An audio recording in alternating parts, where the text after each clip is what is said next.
Hello everyone, welcome to the Seasonal Tarot. My name is Kathy. Welcome in if you're new. Welcome back if you're returning. Super duper appreciate you. We are going to continue on with the zodiacal wheel for the 2026 year. This reading is going to be for Leo into Virgo or house 2. If you have a stellium in your house 2, or physical security, possessions, material values, and self-worth means anything to you, this reading may or may not be for you. Okay, Spirit, can we get started with the Leo Virgo reading for 2026, please? Sneak peek to what the year lies ahead for Leo Virgo stellium in house 2. Okay. Nice. Okay.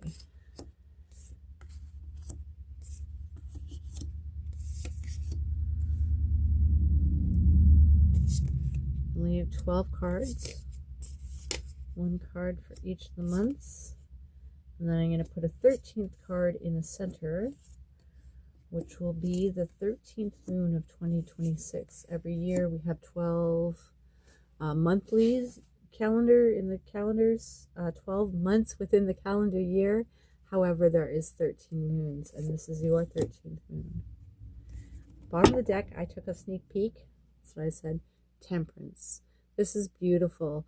This is you alchemizing grief, strife, emotional or mental instability in yourself or in another individual or in a situation.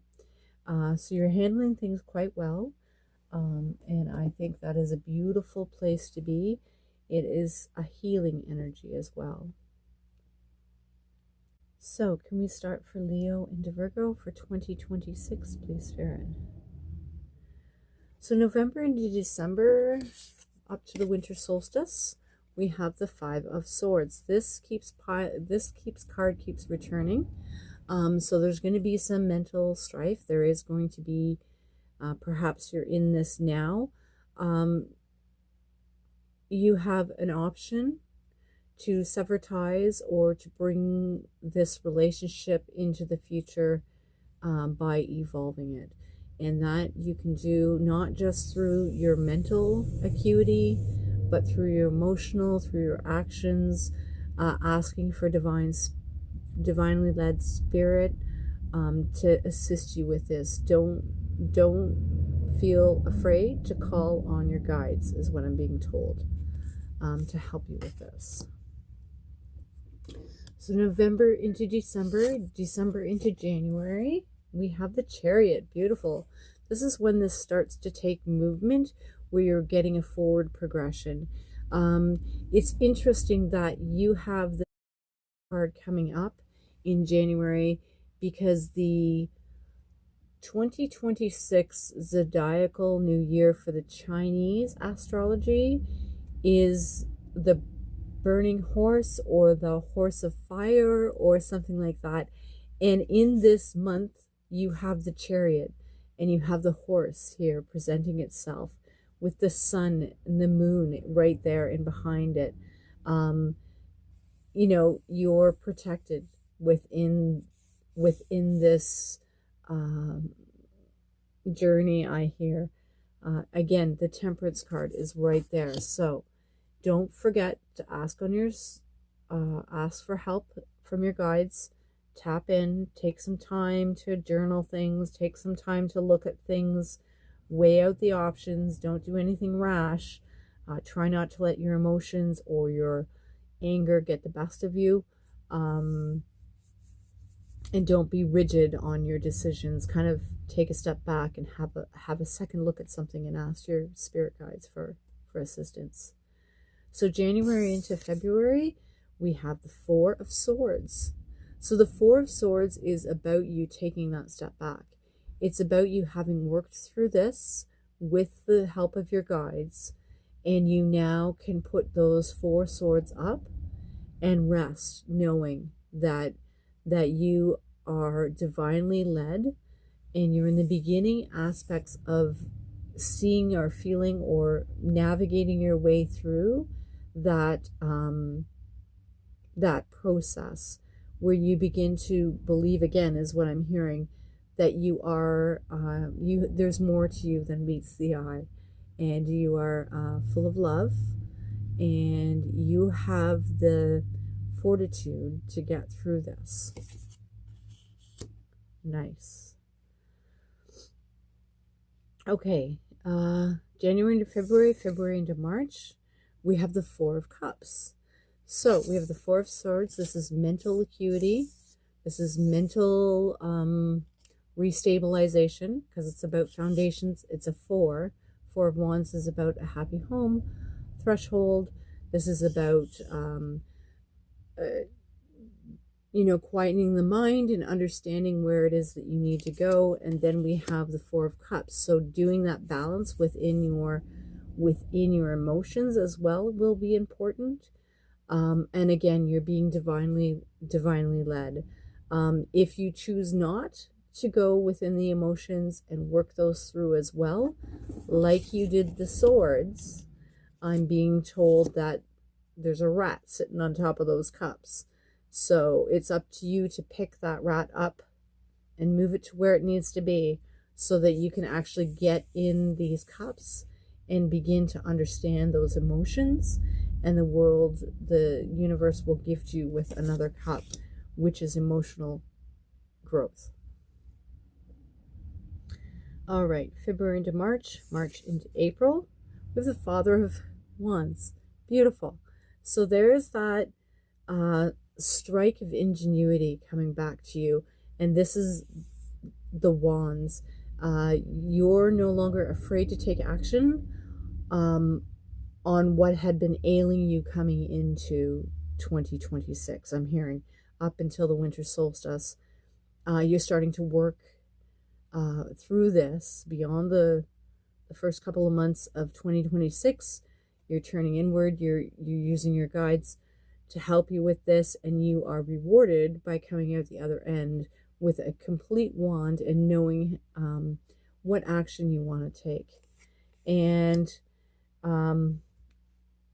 yeah, it's a very dignified aspect, as opposed to being something that is hurtful or anything like that. This is looks to be a cobra snake, or it could be a diamondback snake. I'm not getting that you're using this poisonous venom at all on anybody else, but you have it and they know it. And that's okay. Just that little bit of confidence within yourself, and once you keep it in check, yeah, you can yield this wand and take action moving forward, and doing so in the right way is what I'm being told. Temperance with balance. All right, November, December, December to January, January to February, February to March, March to April, April to May. Beautiful. Father of Pentacles. So we have the Father of Wands taking action, and now we have the Father of Pentacles. This is about grounded action. And so you're really coming into your own. The first 4 to 5, 6 months, I'm hearing from November, October of 2025, you've been going through something and you're about to come out of it, and you are taking grounded action, and it's divinely led, and that is beautiful. So May into June, we have the Fool, brand new journey, and it's grounded, and you're taking action. And this is an absolutely beautiful turn on your journey. This is about the freedom, the freshness of spring. It's about taking that leap forward. It's about no longer being scared, and understanding what powers you have within you to heal, to progress, to evolve. And this is just an absolutely beautiful card. It's like, oh, you've done the work, and here we go. You're going to start on a new journey. That's beautiful. So June into July, the height of summer, we have the Magician, and you're ready to take action with that magic because you now have all the elements, the cups, the emotions, the 3D pentacles, tangible things, the swords, yield, the truth, the intellect, the wands, you're not afraid to take action. And you have it within balance. You have the infinity sign because you're being divinely led. And you understand that these aspects are all within you and not lying outside of you. You no longer have to look to somebody else and feel less than in order to do something. You understand now that you harness this power, and within the right balance, through the mental, through the emotional, taking, tried and true to action, real effort, and grounding that energy, you can begin again creating something absolutely new and beautiful. August into September, the Death card. And this is the cycle that has completed. This is beautiful. So death and rebirth means that you're shedding your old ways of being, and you're beginning anew in a much more powerful, much more balanced way, with a lot of emotional and intellectual intelligence. So you have evolved within this cycle, and it began back prior to the winter solstice, is what I'm being told. It's specific. There's different specific dates for different people, so I'm not going to give you dates for that, but it's before the winter solstice of 2025 this began. All right. So August into September, September into October. Beautiful. Justice. You feel so balanced. The light and the dark, the world, you're on top of the world. The truth is raining down. You understand your magic, and you are like, you're no longer having to bow down to anyone else, is what I'm being told. And you're not wrestling. You don't have to wrestle. There's like a divinely led pathway opening for you if you do your work. Continue to do your work into the new year, into the spring, and ground this and come in and birth this new process. You're doing absolutely beautiful. October, September, and October and November. Beautiful. We have the Six of Cups. That is balance. That is emotional balance. This is looking at the past, knowing and owning that past, but having it in emotional balance. You know where you've come from, your roots. You're no longer scared of them. You can drop that power and grow that beautiful tree and carry that tree forward into the future. This is absolutely beautiful. November into December. World is gifting you with yet another Ace of Wands.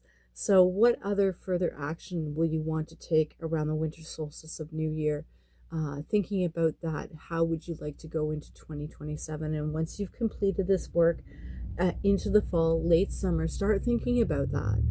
The universe is here for you, and you can take action to evolve even further, is what I'm being told. So in the center of the read is the 13th card. I did explain it's the 13th moon. You can Google that, see where that fits for you, but this is about you. Beautiful. Seven of Wands. So Seven of Wands is a cautionary tale about not being too protective of your energy. Understanding, be protective of it, yes. Don't just tell everybody your problems or your strives, but don't be scared to dive into those emotions. Take action on getting help if you need it. Share with other people, because other people are just like you. You don't need to be so guarded, and you don't need to be so timid. You have what it takes to protect yourself, and the divine is lighting the way for you, and you just have to put that wand in the ground and allow it to carry you forward. Do your inner work, do your meditation, follow your gut instincts, check in. Am I reacting to this? Or do I have, which way should I go? Check in with yourself. Is this my mental taking over? This is what I should do. Is it my emotion because I'm coming from a place of reactive emotion? And you will be able to get through this and do so beautifully and keep evolving. Yeah, you are blessed with many, many progress. And again, it was house 2, physical security, possessions, material values, and self-worth. So I think self-worth came in a lot through this reading for you both, Leo and Virgo. I appreciate you being here. Is there anything that I need to clarify for you? The Page of Wands, the Tower at the bottom. Towers are not something to be fearful of. Towers are necessary for growth. Page of Wands, I can't show you because it's kind of got some nudity here. I'll just cover it up. Page of Wands is, again, taking action. You have the, where did I see that? The Ace of Wands, and you have the Father of Wands. And here's the Page of Wands. Here is that youthful, it's not naivety. It's no longer naivety. It is trust in yourself in order to take action to get through this. Beautiful. Okay. Nice. And the Seven of Swords, you're not stealing from anyone else doing the inner work. You're not a thief. You need to put the oxygen mask on yourself in order to grow and show other people how to grow. So that's good. And I'm also being told, don't let anybody else steal this opportunity from you. You really are worth every ounce of energy that you feed back into yourself. Not in a narcissistic annihilation way, but in a good way. Love on yourself. Love on yourself. You're worth it. Quieten that mind. All right. So I hope this helps. Feel free to share this with yourself if you want to return back into this reading, or if you want to look up any of these cards for yourself and garner your own meanings. That would be fine as well. So with that, until next time, take care. Sending much love. Bye-bye.